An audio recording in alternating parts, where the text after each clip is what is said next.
안녕하세요, 이준상입니다.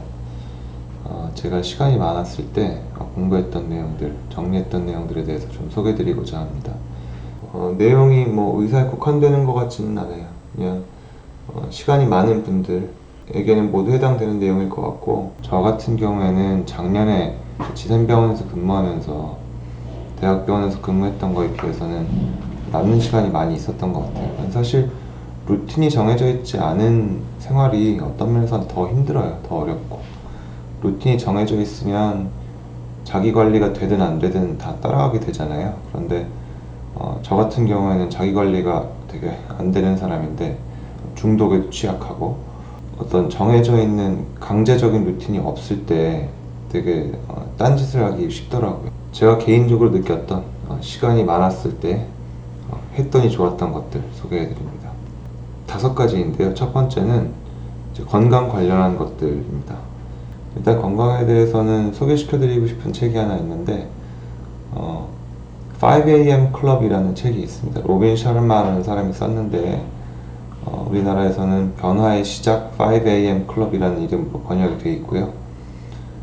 이 책에서 강조하는 바는 다른 자기계발서처럼 그냥 쭉 설명하는 그런 형식은 아니고, 약간 소설처럼 형식을 독특하게 해놓은 책인데요.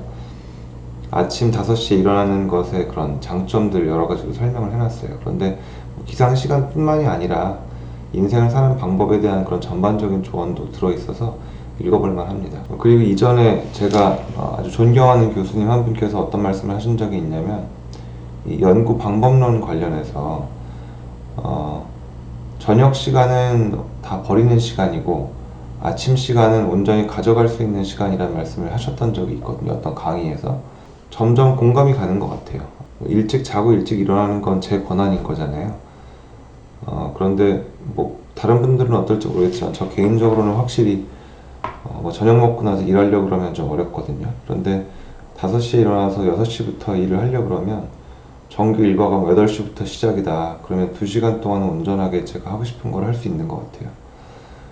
이 2가지를 생각했을 때 아침에 일찍 일어나는 건 분명히 메리트가 있다고 생각합니다. 또 하나의 장점은 5시에 일어나면 아침을 먹게 돼요. 사실 뭐 7시, 8시 늦잠 자고 그러면 아침은 뭐 안 먹잖아요. 그런데 5시에 일어나서 공부를 하고 생활을 하다 보면 아침 시간에 배가 고파지거든요.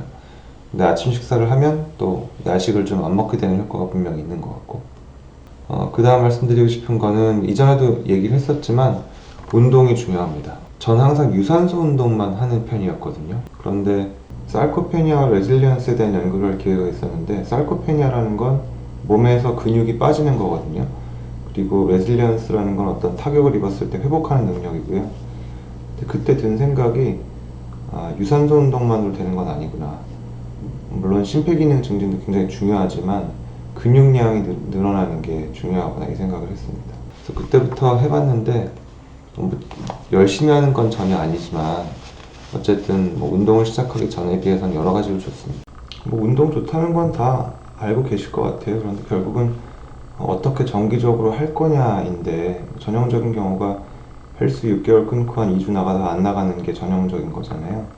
뒤에 소개해드릴 그런 그 습관에 대한 책을 뭐 참고하시면 좋을 것 같아요. 아토믹 헤비츠라는 책을 소개시켜 드릴 텐데, 뒤에 거기 나오는 내용들을 보면 어떻게 하면 내가 헬스클럽에서 좀 시간을 보낼 수 있을지 정기적으로. 이전에도 소개했던 방법이지만 제가 썼던 방법은 안 씻는 거예요. 무조건 나는 헬스장에서만 씻는다. 그래서 저는 아예 사우나까지 있는 데를 찾아왔었어요. 이 방법의 단점은 좀 안 쉽게 될 수 있다는 단점은 있습니다.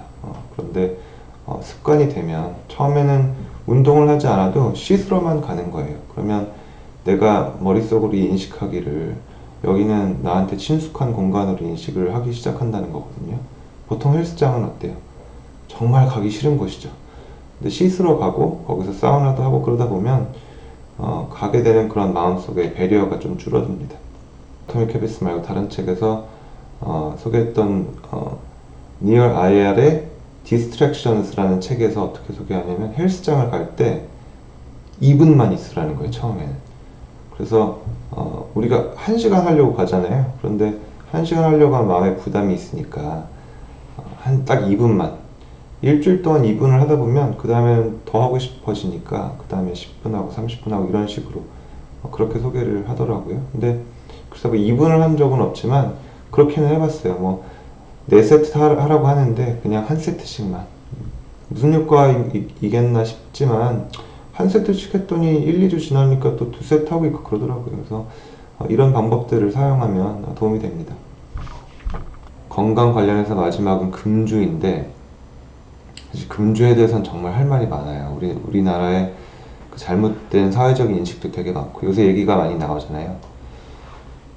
그런데 최근 들어서 느끼는 건 저는 개인적으로 금주를 간헐적으로 시도를 하고 있습니다. 완벽한 성공까지는 못하고 있지만 여러 가지 방법들을 쓰고 있는데, 이런 시도들을 하면서 느끼는 건 확실히 문제가 없는 사람들이 더 많더라고요. 뭐 한 달에 2번, 3번 이렇게 드시는 분들은 뭐 금주할 필요가 없잖아요. 그때마다 포금해서 뭐 음주운전을 하고 이런 게 아니라면. 그런데 저는 개인적으로 횟수가 그것보다 많았기 때문에 금주를 이제 시도를 시작을 했는데, 제가 놀랐던 건 그거였던 것 같아요. 제 주변에 있는 분들 중에 많이 드시는 분들이 있었고 저도 많이 먹었기 때문에 모두가 금주를 해야 되지 않나라고 생각을 하고 있었는데 생각보다 그렇지는 않았다는 거. 저의 이런 시도들을 보고 자극을 받은 분들이 많이 물어보는 것 중에 하나가, 어떤 사람이 알코올 중독이고 어떤 사람이 의존증이냐, 인디케이션이 뭐냐를 많이 물어보시는데, 제 생각엔 그런 궁금증이 있는 사람은 의존증이나 중독이 있을 가능성이 크다고 생각해요. 아무 문제가 없는 사람은 궁금증이 없거든요. 뭐 네이버 검색에 알코올 중독의 기준을 검색해보면 그건 중독이죠. 그래서 건강에 대해서는 뭐 아침 5시에 일어나는 거, 그리고 운동하는 거, 금주하는 거, 이렇게 3가지가 시간 많을 때 한번 시도해 볼 수 있는, 시작해 볼 수 있는 좋은 사항들이라고 생각합니다.